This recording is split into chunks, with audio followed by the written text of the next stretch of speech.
This podcast is sponsored by nobody. Hey dudes, this is Marianne Walter, Deanne from the original Toolbox Murders. You're listening to Tommy Throwback Kovac on Splat from the Past. You may get some masturbatory pleasure.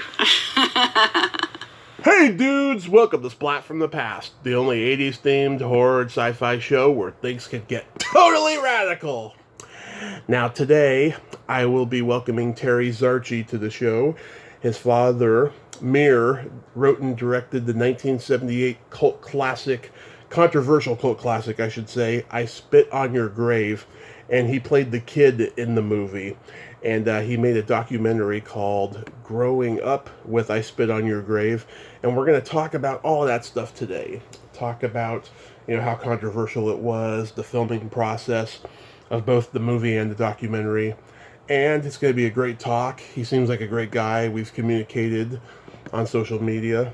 And it's going to be spectacular as this fourth and final week of Halloween October kicks off.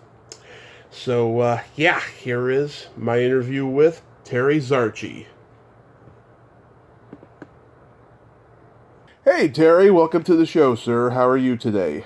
Thank you, Tommy. I'm doing really good. How are you doing today? I'm doing just spectacular. Awesome. It stopped raining over here, so I can't complain. We're getting it now. We're getting hit hard, actually, but I love it. Rain is my favorite weather. Really? I love rain. I don't get enough of it out here, but, I'm from New York, so I miss 4 seasons. And here we have like 1.5 seasons, so I'm enjoying it while it's here. I have a love and hate relationship with it, but this is such I hear you. Me too. Yeah. Well, not the rain. I have a love and hate relationship with the fact that we don't have 4 seasons out here in California. This is such a great honor. Thank you for taking the time today. Thank you for giving me the time. I appreciate it. My pleasure. So, going back in time, your dad Meir wrote and directed I Spit on Your Grave. I was reading, he got the idea for the movie after helping a woman who was raped? Yes, exactly. That happened in '74 when he took a ride with my sister, who I believe was 8 at the time, and and a friend of my father's. And they went to play tennis, but it was raining. So they decided to go take a jog. And while they went through the park to take a jog, driving through the rain, they saw this lady coming out of the woods, bloodied, bruised, jaw broken, and it just went from there when my father took her to the police station, and she was also getting treated really wrongly, like asking her all these questions, like, why were you there? Why were you taking the shortcut? So, his response to that was making this movie and adding the revenge aspects to this horrific, story and a horrific thing that he witnessed. Wow. Yeah. 74. Yeah, that was around the time my dad in high school saved a girl from being raped, and she was being raped by his own friends. And oh my, it was awful. Yeah. And she ended up naming her son after my dad, and she found me a couple. Oh wow. She found me a couple years ago on Facebook, and said, "Hey, I'm the one, he's told you about in that story." And I felt so touched by that. That is really interesting. It's horrible. I hate hearing stories like this. It's really just terrible. Was your dad already on the trajectory of filmmaking, or did he do something else before? Yeah, he was. In Israel, he wrote a couple of screenplays that became movies, actually, and that's where he also met Nuri Haviv, who was the cinematographer, the DP of the '78 I Spit on Your Grave. Mm-hmm. So he had worked with Nuri Haviv in Israel. My father was always interested in films. He was watching movies from an early age. He basically, when he saw The Bicycle Thief, that's when he came out of the theater and said, I want to make movies. And when he came to the U.S., he was looking for a job, and he found a job in a shoe shop. And my mother said, Meir, are you kidding me? You have all these talents, look for work in the industry.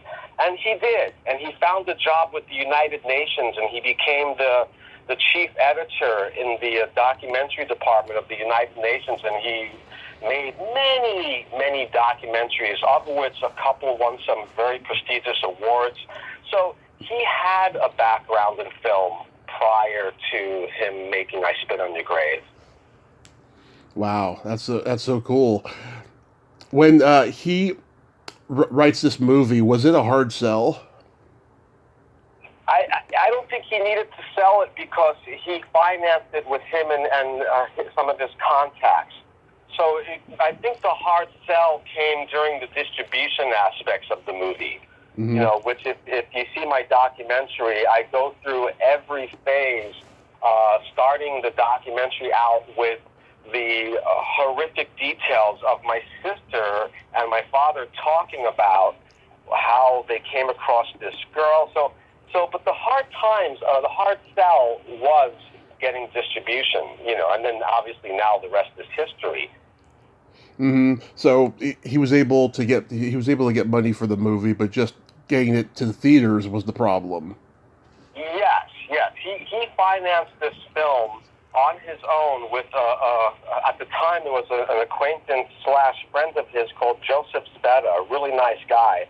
And he was married to this lady named Rachel. They had 3 kids, and me and my sister, we always hung out with their kids, so we all knew each other really well. So Joseph Speta and my father, he decided to come together and, put their money into this movie, which is what they did. So the movie was self-financed back in those days, and it wasn't cheap either. It cost quite a bit of money also, So yeah. People always say low budget, but for what the budget was, it really, they basically, they got through it. It was shot on 35, and getting a camera negative, made, it's expensive, so they spent money on that. Yeah, so he didn't go to a camera rental place or anything like that? No, Nuri Haviv owned all the equipment. He owned everything, from the lights to the sound recorder, the camera. He had it all. And the mayor made some agreement with Nuri that he would use, Nuri services, his equipment, and also Nuri owned the home that was used in the film. So that was all part of the agreement. So Meir, really, Nuri was a godsend. I mean, Nuri, I believe the cinematography in the movie is just so lush and beautiful, and it makes the ugliness of all that's happening on the screen seem that much more real. But, the nature and the shots, just so gorgeous. So Nuri was an integral contribution to this movie. I couldn't agree more. It still looks like a pretty good movie, This was right at the beginning of the slasher craze. So it's 1974 when he got inspired by this. The only slasher movies that come out that year are Texas Chainsaw Massacre and Black Christmas. And then by the time the movie comes out, Halloween comes out around that same time. Exactly. Basically, when Halloween came out, you couldn't compete against that kind of a marketing budget. We had nothing. I Spit on Your Grave was in maybe, 24 theaters, and Halloween was on every street corner, basically, and with the budget they had. It was very difficult. It kind of drowned it out in a way, but yet it really didn't, Yeah. That did he have a specific genre in mind? Of course, we know it's a horrific story and it's horror, but did he have a specific genre in mind at the time because he probably wasn't familiar with the slasher craze that was starting? I think it would be so much better off if he were really to answer that, but I almost feel I can speak on behalf of him with that answer, is I don't think he had any genre in mind whatsoever. I'm positive of that. He did not go in making this movie saying that I'm going to make an exploitation film. I'm going to make a cult classic. I'm going to make a horror movie. He was rather surprised that this movie, when VHS came out, that they labeled it in the horror section. You know, his intention was to go and make a movie and show the realistic ugliness in your face of how horrible sexual assault is, and then to add the revenge in his own way that gave him some sort of a sense of satisfaction to what this, woman went through. So the word genre, it really, it became what it became, and he had no control over that. Mm-hmm. Now, when he wrote the script, it was called Day of the Woman. Why did it get changed to I Spit on Your Grave? Yeah, it was actually called other titles, mainly The Housatonic Revenge. And he also had it under a pseudonym. I forgot the name off the top of my head. But basically it was called The Housatonic Revenge because the river next to the house is the Housatonic River. So I guess some point when the movie was finished, he, changed the title to Day of the Woman. And he did release it under that title in 1978. And it basically went in and it went out real quiet. No one went to see it.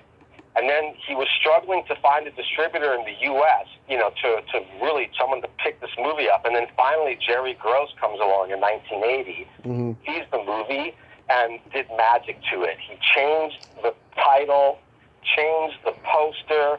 That's when he hired a young Demi Moore, went to Griffith Park, Wow. and she was the model on the poster, and he changed the trailer, and suddenly it's a whole different movie, yet it's the exact same movie, Day of the Woman, but with a new campaign, new poster, new image, new bite, new audience. Yeah, I like the name I Spit on Your Grave because it has kind of this weird biblical Bible translation of revenge, because people forget that the Bible is full of retribution and revenge, like, you'll perish, you'll perish in flames. Like, yeah, I spit on your grave. It kind of has that ring to it. Exactly.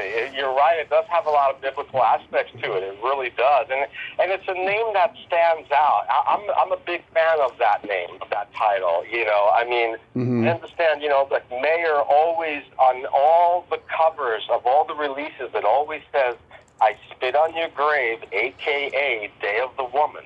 And he did that purposely because, the way that Jerry Gross made this film to look like, it looked like an exploitation movie. But what Meir's intention, coming back to the whole genre question, is that Meir's intention was to make an honest film about how ugly rape is, but to add that twisted aftermath of what his idea of a sweet revenge would be.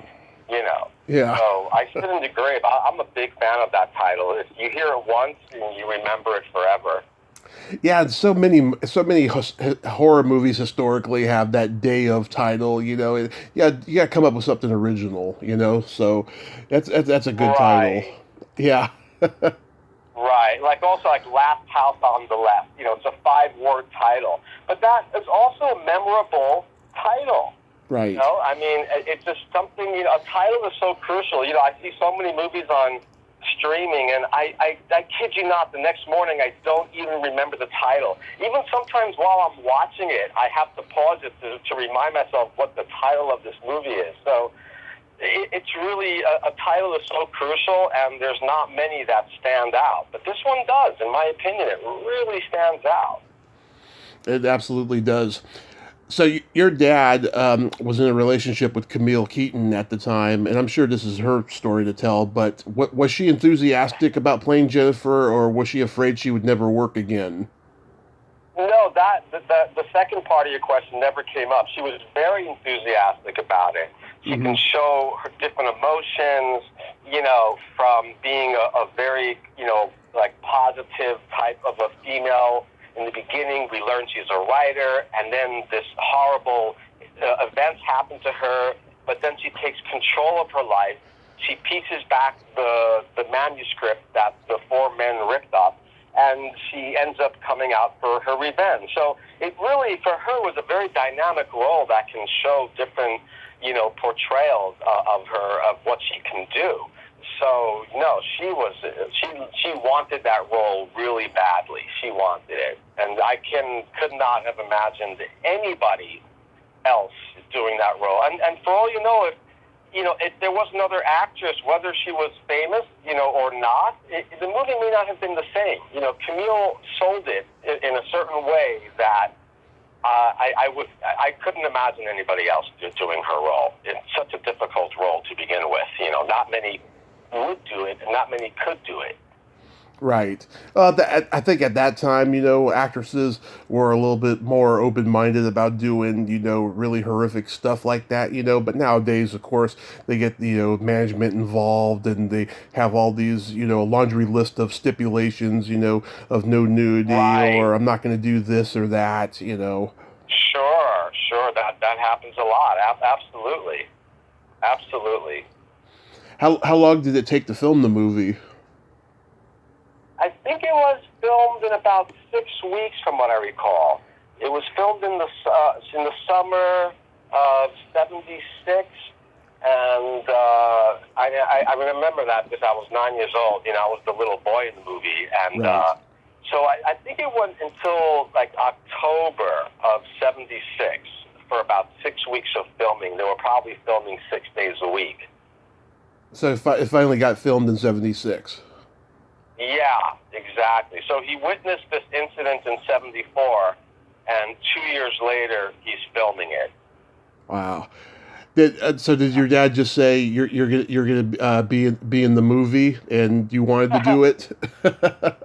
Yeah, no. I went there for like a little excursion with my mom and my sister, and suddenly everyone telling me that I'm going to be in the movie. And my sister's like, we're going to be in the movie, and she was really excited about it. And to me, I was like, wait, I'm not going to be in the movie. I was just a shy kid, so finally, after me crying my brains out, somebody said to me, hey, your dad will give you $10 if you'll be in the film. And of course, I went with that. And there's the rest of it. I mean, that was like literally the start of me growing up with I Spit on Your Grave, which is the title of my documentary, Growing Up with I Spit on Your Grave. Although it's really not at all about me, but it's about what I know about this movie and all the people that I got to come together and speak about all my experience, all of their experiences, and about the title. So yeah, it was filmed in '76, and that was the start of me and Spit. Did you guys have a rap party? I don't remember any rap party. I was too young to be around the set. So even when I went that weekend when they threw me in the movie unwillingly, I was always kept away from the set.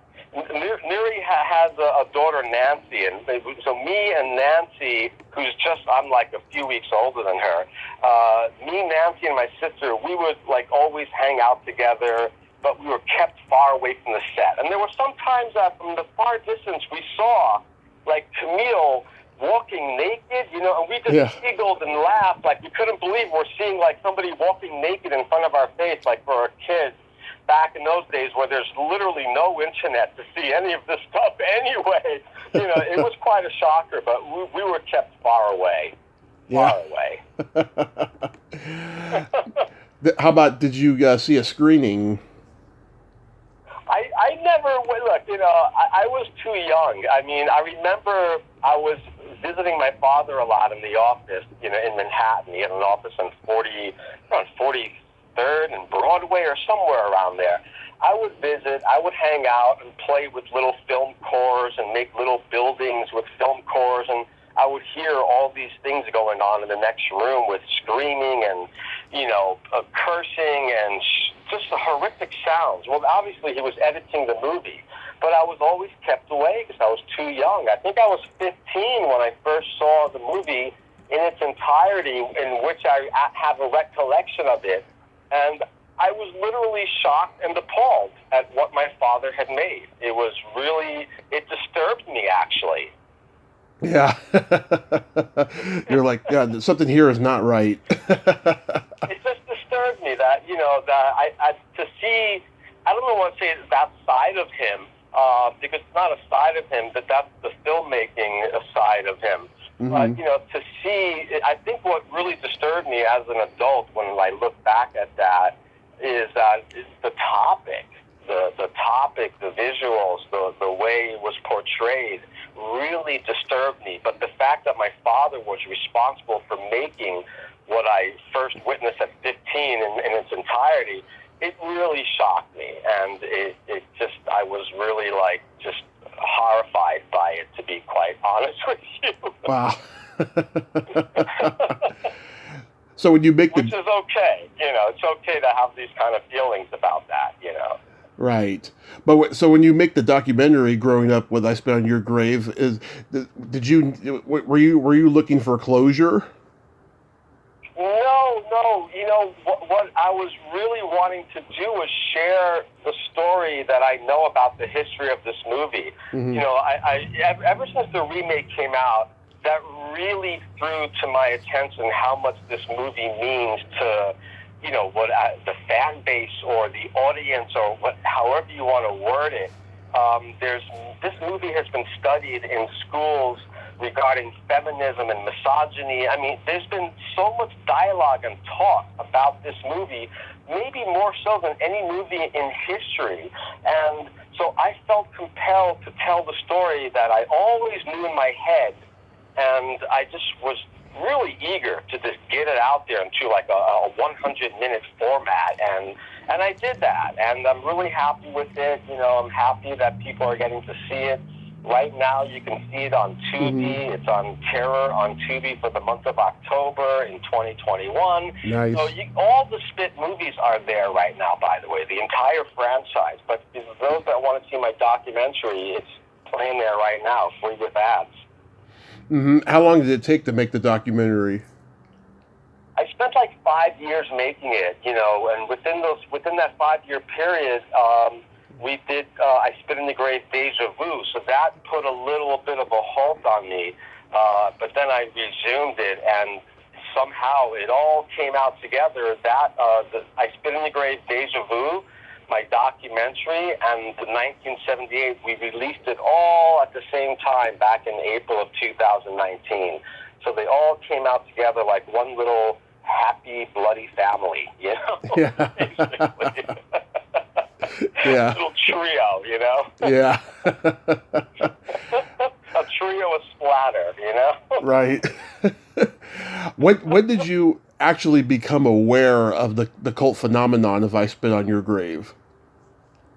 I became aware of it in the 90s, and you think, well, that's a long time, but this movie took a really long time for, the jury to come out, Mm-hmm. Now we have a lot of women that are completely pro-Spit, where this has become a feminist movie in their mind, and yeah. That's where everything is divided.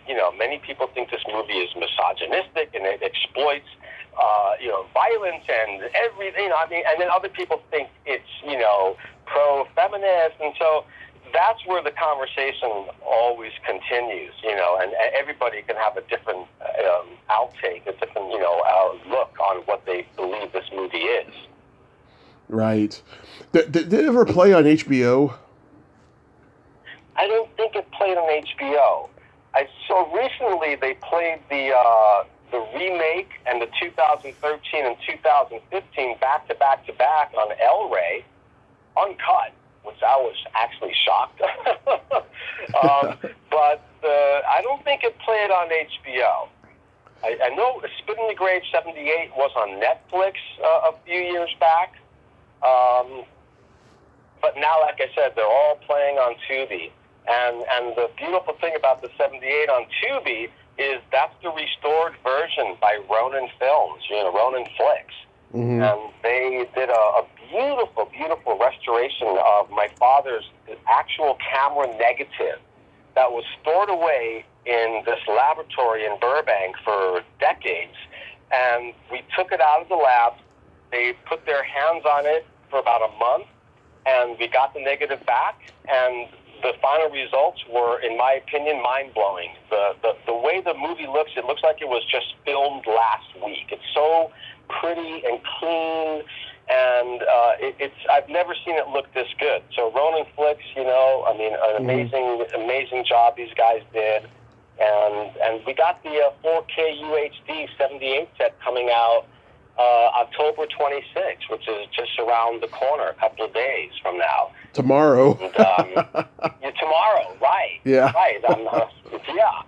So the Ronin Flicks, it's a 3-disc set. It's including the new 2021 4K HDR remaster. You've got my documentary in there with a nice slipcover and all the extras, and so that's really exciting. That's going to look absolutely amazing. I haven't seen the remake or Deja Vu or Vengeance is Mine. What sparked those to be made?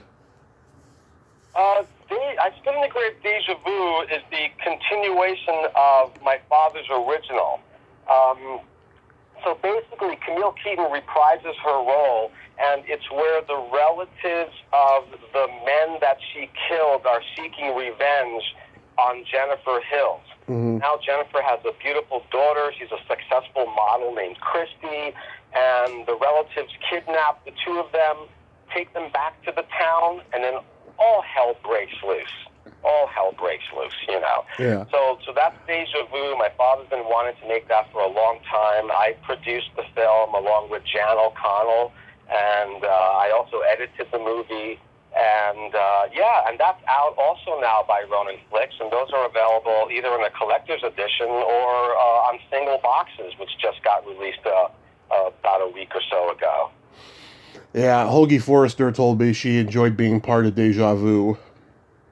I love Holgie. Holgie, she plays Millie in the movie, and what a great actress she is. She's something else. So professional, and a great person, too. So I love Holgie. When you mentioned her name, you said you had spoke with her, I'm like, Holgie's the best. I just love her. I love her to death. Yeah, I mean, I had always wanted to talk to her because she was Little Red Riding Hood in City Heat, the prostitute. That's right. And Yes. I didn't know what to expect with her, but she was great. She had great showbiz stories about hanging out with Janis Joplin and all of that stuff. I mean, I really enjoyed talking to her. I'd love to hear that, but I'm sure she does have many great stories. Oh, yeah. Yeah, she's got a lot of good ones. She's done quite an extensive amount of work as well. Yeah, a wide range of work, as a matter of fact.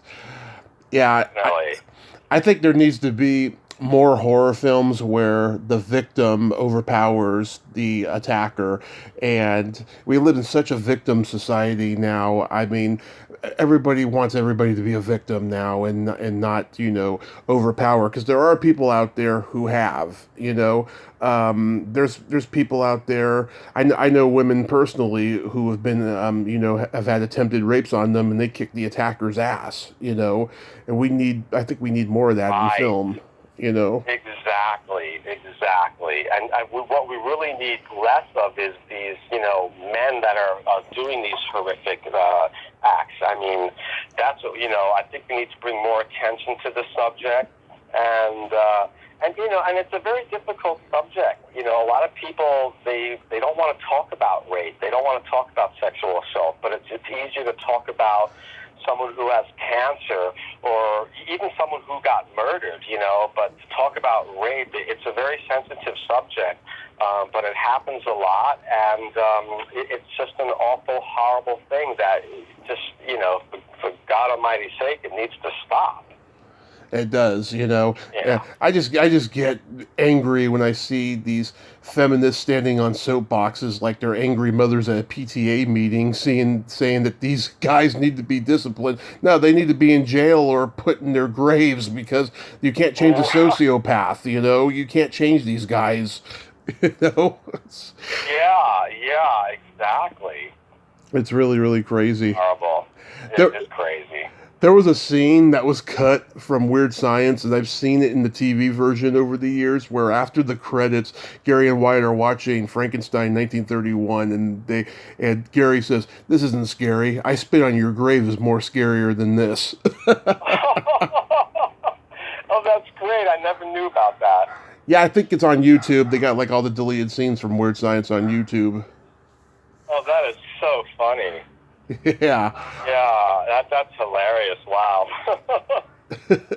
So you used to cast extras for movies, right? I did, yes. Yeah. What made you get into that?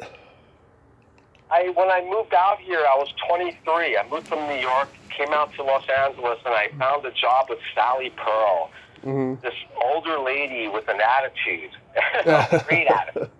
And basically, I got the job with her, worked for her for 2 years. I learned the ins and outs of the business, and then I went ahead and opened up my own casting agency called Rainbow Casting with a couple of other partners. And I was fortunate enough to cast films like My Best Friend's Wedding, George of the Jungle, Dusk to Dawn, 1 and 2, Pulp Fiction, and High School High. Just a lot of really great films.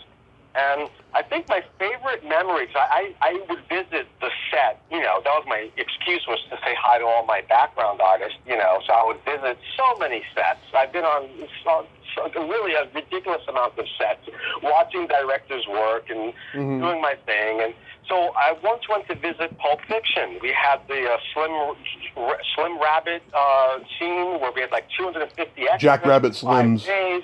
Yeah. Well, yeah, and so I went to the park, and I parked my car. I go through this backstage. After getting through security, I go backstage, and I open a curtain, and suddenly there's John Travolta. He goes, shh, like with a smile on his face. He shushes me with a smile and tells me to be quiet, and I go, like with my body language, I go, okay, and I stood frozen, and then I hear, action! And he walks through the other curtain, and I just sat there for 5 minutes while I'm hearing the whole scene with John Travolta dancing with Uma Thurman. That whole, you know, they were doing a playback track, and then after 5 minutes they called cut. I walk through the room and I see this beautiful big set with all these people, and there's Quentin Tarantino, and there's the DP, and I was blown away. And about an hour and a half later, they did a second take, and I stayed for it.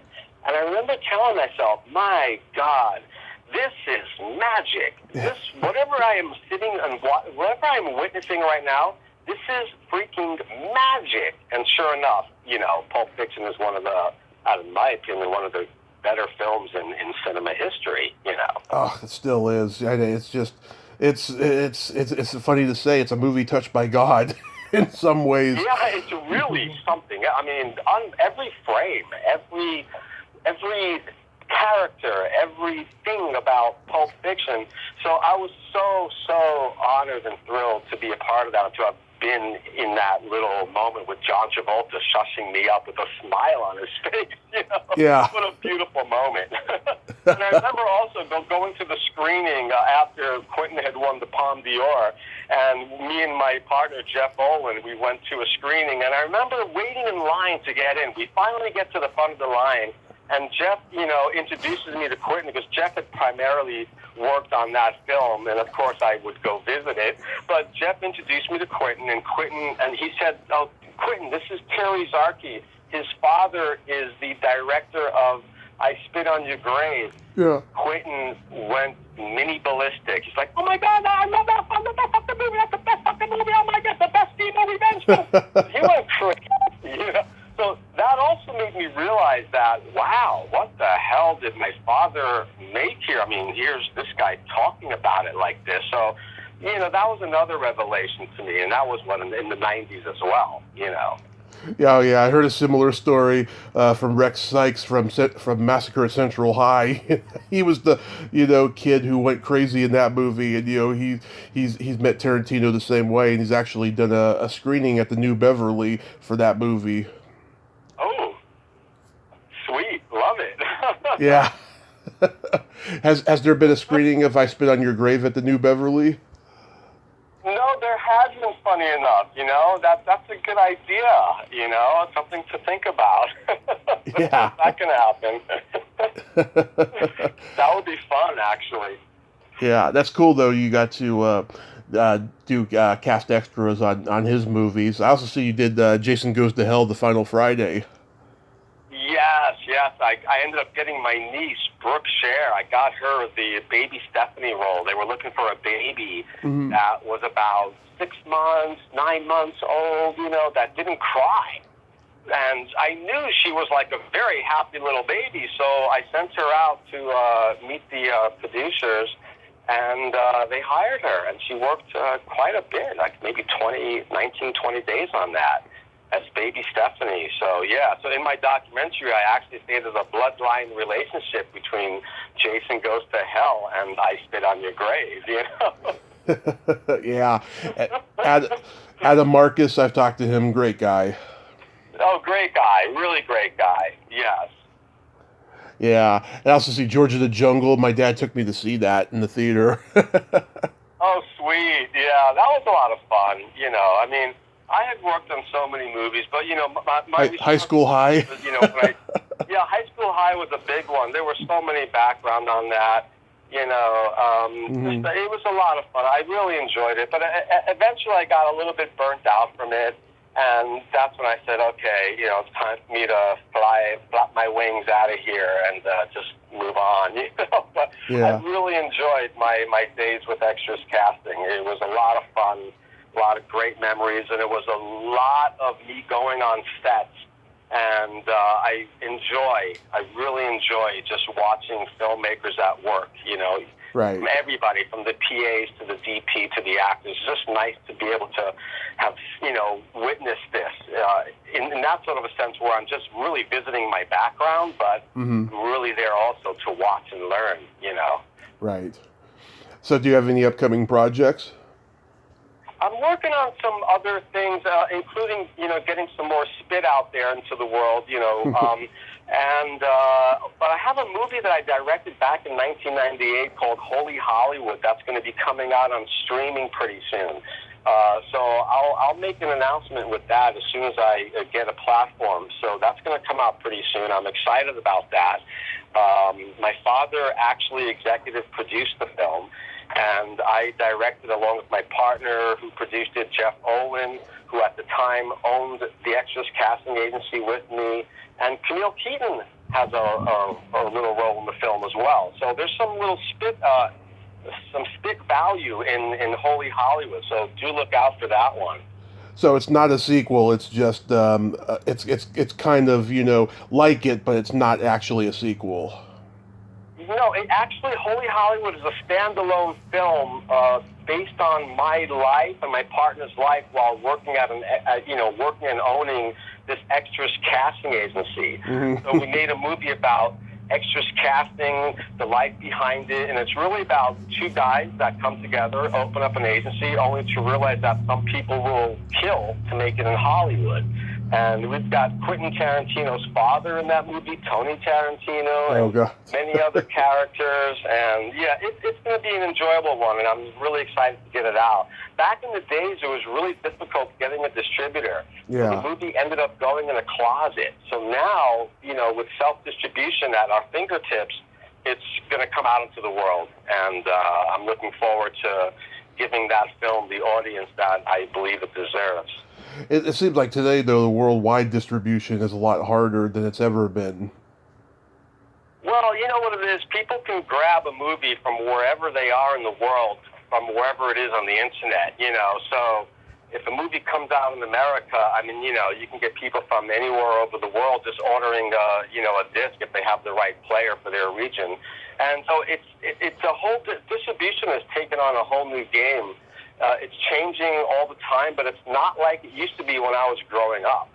I remember when I was growing up, it was very different. You would get a lot of money per territory. You would sell your movie, license it to Japan, to Greece, wherever. All these countries, and they would pay you a big chunk of money for your movie for like however many years.